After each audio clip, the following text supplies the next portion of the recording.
Today we'll focus on step 1 of the token economy system, how to identify behaviors to address through token economies, as well as rules for implementing token economies. Before implementing a token economy, it's first important to identify the behavior you want to reinforce and define it so that all observers can easily see when that behavior occurs. You can target multiple behaviors using a token economy, such as classroom rules or expectations. For example, a student may earn a token when they follow the line rules, such as a quiet mouth, straight line, or walking feet. When we select a behavior for a token economy, we want to make sure that we only select measurable and observable behaviors. Also, the behaviors should be socially significant and within the student's skill set. If the behaviors we want to target for change are not within our student's skill set, we likely need to provide additional interventions designed to teach these new behaviors. For example, we wouldn't expect a baby to run before they know how to walk. Likewise, the targeted behaviors need to be addressed and skills taught if they are not already learned. Socially significant behaviors are those that are important to the individual student or the structure of the classroom. For example, Anne talking out of turn and interrupting others is a socially significant behavior that can be targeted. The student's skill set refers to behaviors our students can consistently demonstrate and doesn't need to be taught new skills to achieve the targeted behavior. The behavior identified should be clear and measurable. For example, saying Anne will have better behavior in class is not specific enough. It does not tell us what the target behavior is or how we'll know when it has occurred. A better example would be, Anne will raise her hand to answer instead of speaking out of turn. In this case, the behavior of raising her hand has a beginning and an end, and can be observed within school-based contexts and situations. This will make it easy to measure student behaviors and monitor student progress. We can also use a token economy with a group such as the whole class. The first step is exactly the same: identify the behavior. An example may be, the class will walk to and from each play station during free play. In this example, the teacher can award a token to each student who walks and doesn't run during free playtime. Next, we want to make sure that we specify the criteria for successful task completion. Students should be able to understand A, the behaviors they need to engage in to earn tokens, and B, when and where they must engage in these behaviors to earn tokens. The next rule of the token economy requires us to start with a small number of behaviors, including some that are easy for the individual to accomplish. Most importantly, you want to be sure that the student can have success early and often throughout the token economy. In this way, the child is reinforced and motivated to participate in the token economy. This may mean focusing on one behavior at a time. Sometimes, a student exhibits numerous behaviors, such as hitting, spitting, running out of the classroom, and yelling. It's tempting to want to address all of these behaviors at once. Still, it is important to prioritize these behaviors and slowly build plans for the next behavior, remembering to start slow so the student is reinforced early and often. Starting small will set the student up for success. For example, in the scenario where Anne will raise her hand instead of talking out of turn, set up the token economy and reward Anne with a token after the first time she raises her hand. In this way, reinforcement is given immediately and builds Anne's confidence. You can slowly change the criteria as Anne becomes more consistent with this behavior. If a student does not have access to early and often rewards, the intervention is unlikely to succeed. We can also do this with a large group. For example, if students walk to the first free play station, such as blocks, they'll earn a token right away. In the beginning, they do not have to display the skill for the entire duration of free play, but rather just the first time they go to a play station. In our group example, you should be able to identify if the children know how to walk to each play station or if the skill needs to be modeled. If they are not consistently engaging in the expected behavior, you should model walking from station to station to show them what's expected. In this way, you're modeling the appropriate behavior and teaching the skills necessary for students to be successful. The next step in a token economy is selecting the tokens that will be used. Tokens can be something like stickers, coins, or even actual tokens. In this lesson, we'll discuss how to select tokens as part of the token economy. First, tokens should be safe. For example, we don't want to give a young student a token they may choke on. It's helpful to consider the student's age and the size of the token. Educators should also consider already previously identified safety concerns.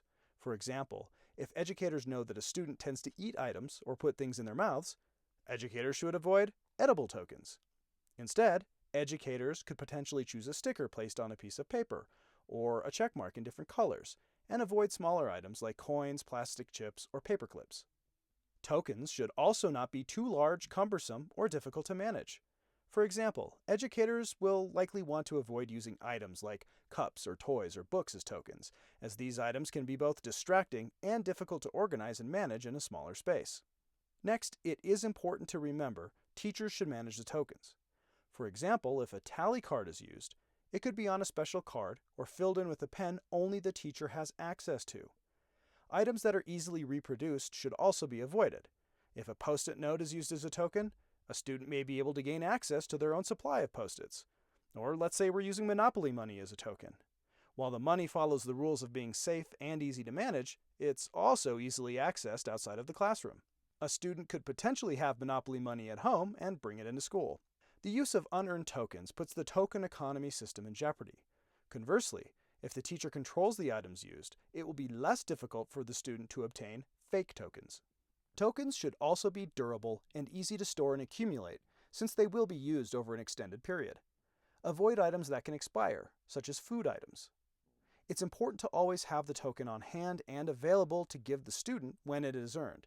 You don't ever want to have an IOU situation. Tokens should also be readily accessible for the teacher to give immediately after displaying the target behavior. Recall in a previous lesson how we implemented a token economy with Anne to reinforce her for raising her hand instead of talking out of turn.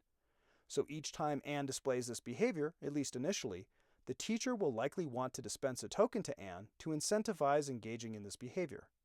Tokens should also be inexpensive. There's no need to spend large sums of money on the tokens since you may be using the tokens in large quantities. Instead, utilize objects such as stars, stickers, check marks, or buttons. These items are inexpensive and can be used repeatedly. Educators should also ensure tokens are not distracting or serve as reinforcers themselves. In other words, tokens should be desirable, but not overly reinforcing to the point where the student enjoys them so much that they do not care about exchanging tokens to access preferred items, activities, and/or experiences.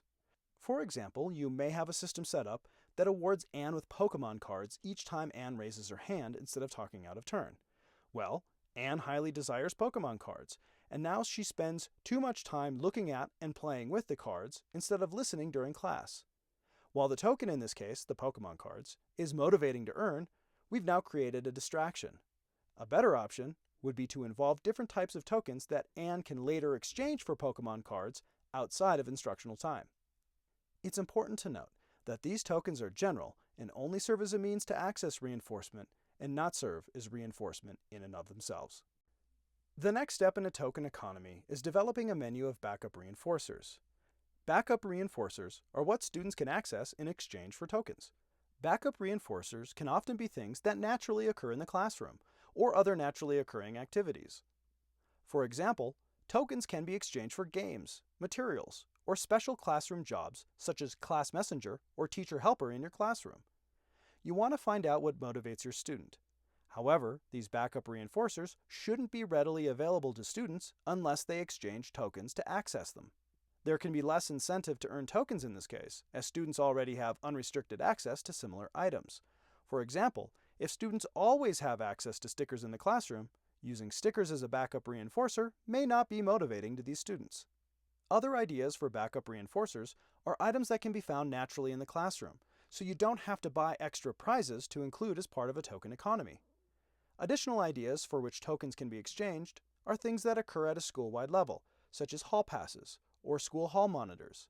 Again, it is important that the reinforcer is meaningful and motivating to the individual, but not something that is always available. If, however, you find that students are not interested nor motivated by these naturally occurring activities, you can use other store-bought items. Examples of these items include snacks and small toy items. The key is to see what is most motivating to the student, but also realistic for you to provide. You can also work with other school officials or family members if the backup reinforcers are given outside of your control, such as at a sporting event with a family member. Communication with all people involved is important. Let's take a moment and look at an example. We're working with Anne on raising her hand instead of talking out of turn. Anne really loves to help and is motivated to be the teacher assistant for a day. You could then structure your token economy for Anne so that each time she raises her hand appropriately, she earns a star. When she's earned 10 stars, she can cash them in to be the teacher's helper for the day. We can also use this with the whole class. Remember that we want the class to walk from each learning station during free play. Each time the class is successful, they earn a Mickey Mouse stamp. When the class earns 10 stamps, they can cash them in and earn 5 extra minutes at recess. It's sometimes difficult to know what to use as a backup reinforcer. If naturally occurring activities have not been motivating in the past, you may need to conduct a reinforcer assessment to find what is motivating for the student. An easy way to do this informally is to ask students what they'd like to earn. You can also ask their family members or other educators who have worked with a student what has been motivating to them. To do this, you can show the student different items and let them choose what they'd like to work for. There are many different schedules and ways to complete this assessment that we won't discuss in this lesson. However, it is most important to find what the student is most motivated by and recognize that it may change over time. You want to keep checking to see if the backup reinforcer is still motivating. Finally, be sure that the backup reinforcers are ethical and legal and comply with your school or local agency policies.